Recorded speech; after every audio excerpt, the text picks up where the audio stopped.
They say it's a big rich town.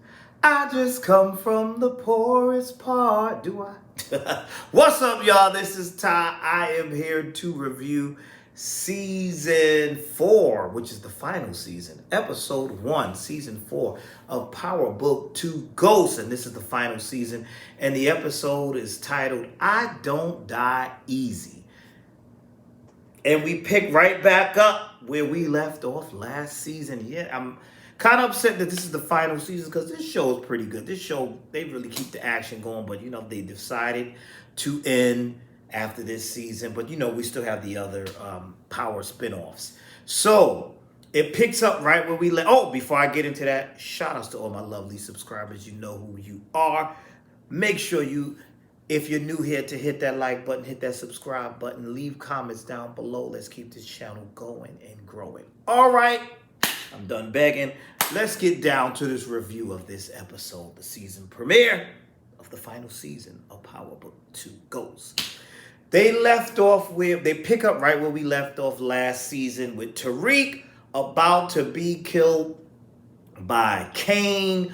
Everybody's there against him. They did him. I was like, dang, they set him up badly. It's Kane, it's Noma, it's Effie, it's Drew, Diana, and who comes to the rescue but Brayden? Guns are blazing, and that is how Tariq is able to escape. Now, Kane was ready to kill him because Kane thinks that Tariq tried to kill Monet. Well, he kind of did, but he doesn't realize that Drew and Diana, his siblings, are the ones who put all that together. But then all of that stopped. It didn't happen. It quite didn't happen that way because then we seen Tariq's mother get in on the scene. So that is what it is. So now Tariq has some leverage over them. So everybody's after Tariq and Brayden, because Noma needs him dead because he knows too much. He's got too much dealings. He tried to come after her daughter. Kane wants him dead because he thinks that he tried to kill Monet. Diana and Drew need him dead because they know that they're the ones that told him to try to kill Monet. So with that being said, everybody has to get rid of him because it's like too much at stake. So that's what this episode shows, them on the run, and it is it kept me on the edge of my seat. I was like, yo, this is crazy. Some of it was a bit over the top for me. And for example, I'll say, where did Tariq get these machine guns? Tariq and Brayden get machine guns, and now they know how to handle army machine guns. Still entertaining though, but I was like, come on now. And when they went in there on at Noma's people, because they was like, we got to try to kidnap her daughter so we get to see her daughter, whatever. And the daughter's a rich, spoiled brat who really, her character just rich and spoiled, very unlikable. She's not paying any attention. So while that's happening, we watch Tariq and Brayden take out a lot of Noma's team, and I'm like, come on now, come on. That was it. It was exciting, but I was like, y'all want me to believe that these two could do that? But I did enjoy that. I ain't hating. I did enjoy that. So anyway, while that's going on, Drew and Diana and Kane and Effie, they're all out to get Brayden and Tariq. So Drew and Diana end up picking up Brayden's sister. I'm like, oh, damn. And they tell her this story, oh, Brayden's in trouble. You got to come with us, come with us. Now, while they have her, Kane takes himself over to Brayden's family house, the Westons, takes his over there, beats up Brayden's brother, threatening, where is she? Now, Kane is shot. I'm saying Kane, I'm thinking of another. Kane is shot, and instead of him going to get the treatment like he's supposed to, he decides he's going to go over there to the Westons. He goes over to the Westons, roughs up the brother, and the father's like, please, we don't have anything. Effie has a talk sense to him, like, they don't know where he's at, dude. Come on, what are you doing? That's ridiculous. This is when I would have to move.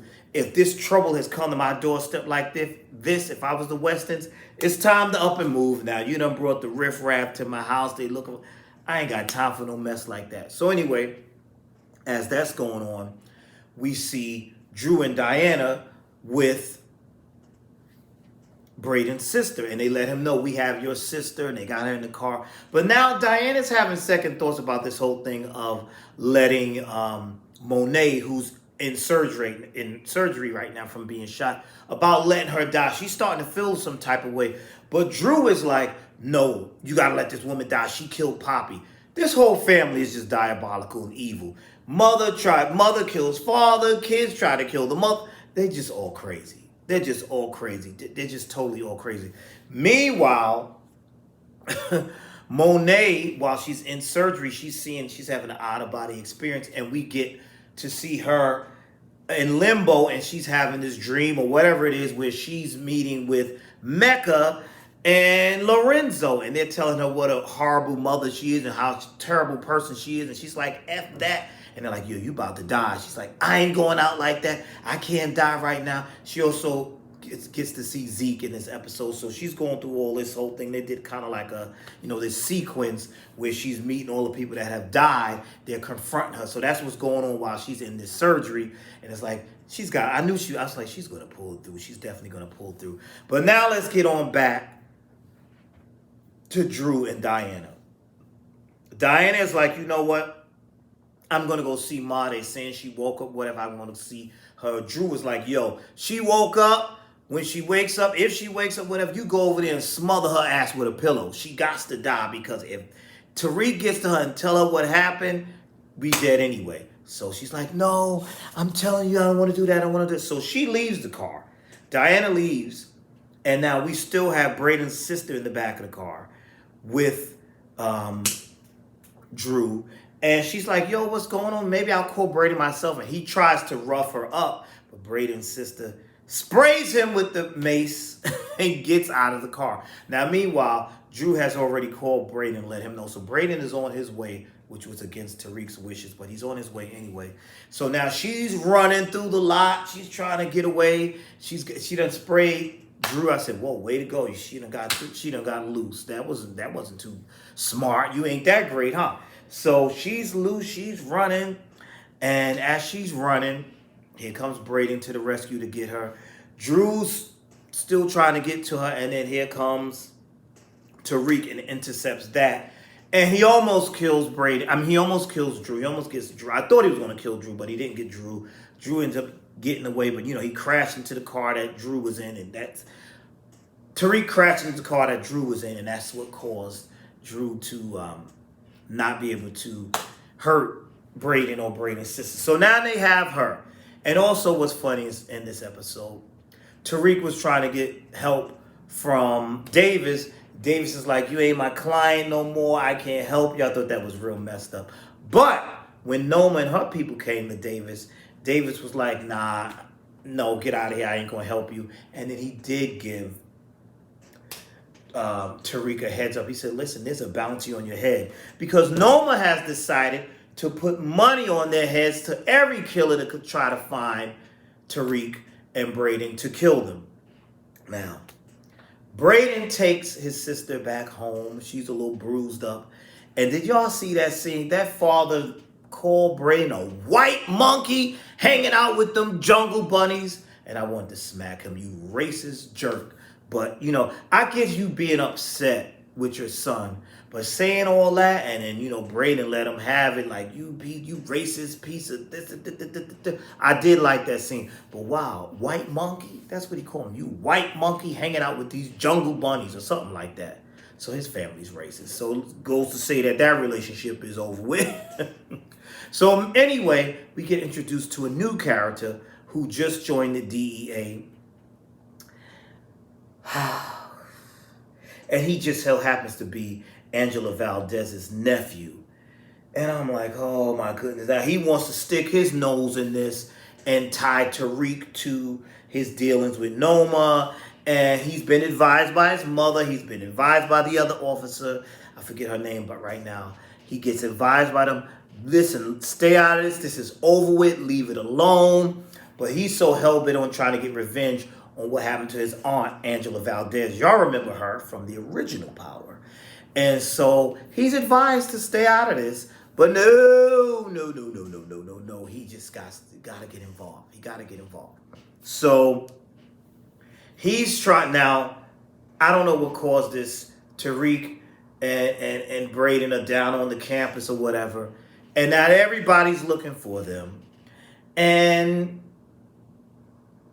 this fool comes down there and he wants to speak to Tariq. And while he's trying to speak, somebody else is trying to kill, because, there's a bounty for his head. You try to kill him.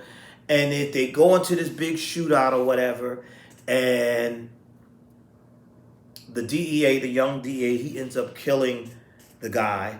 But then he gets shot in the crossfire, and then Tariq comes up with an idea. He says, since this guy knows, because this guy confronted him like, yeah, I know you dealing with Noma, and y'all doing this, that, and the third. Since he knew all of that, he was like, you know what, let me call Noma. He calls her on FaceTime and tells her, listen, call off your goons and this bounty on our head, because what? Because this guy has information about y'all.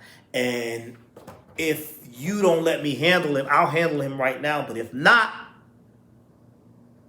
I'll let him keep this investigation on you and just blows your entire spot up. That's basically what he said. And he said, because this guy has the ties to us now. You can either call this off, or I can let him continue with his investigation. And I have the chip right here with all this information, whatever that the DEA had. And so she's like, first she says no, then she thinks about it. She's like, you know what? I'm going to call it off. I'm going to call off the bounty on your heads, whatever. Just don't let that information get out. I don't need this, to be destroyed, whatever. So now Tariq tells the guy's like, which was foolish of this, I'm Angela Valdez's nephew. Why the boop did you say that, dude?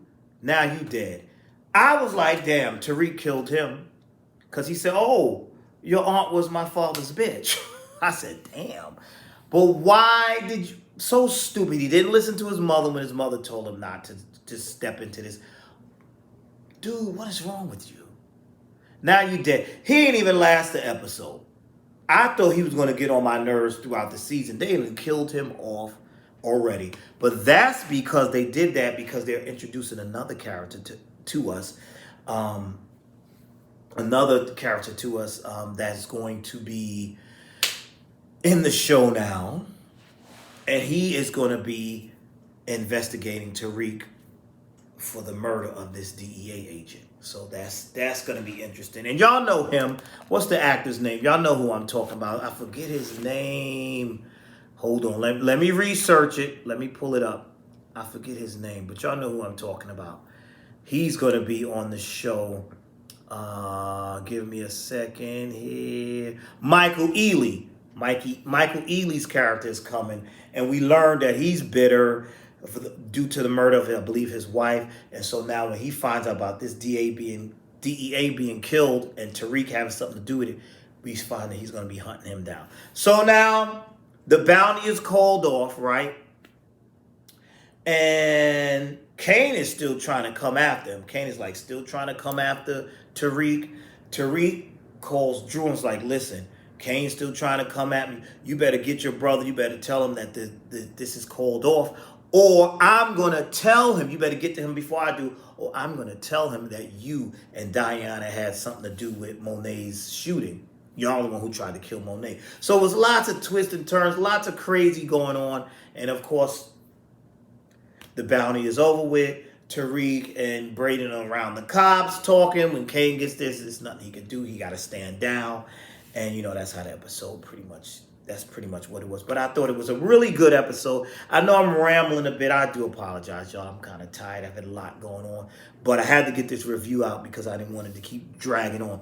But I thought this episode was good. We're off to a great start in the final season of Power Book 2. What was your favorite part of this episode? What was your favorite? What do you think is going to happen? Who you think is going to get killed? Oh, and Monet has woken up from her, she's awake from the surgery. So we got to see what's going to happen next. So that's it for now. Tell me your thoughts. Did you like this episode?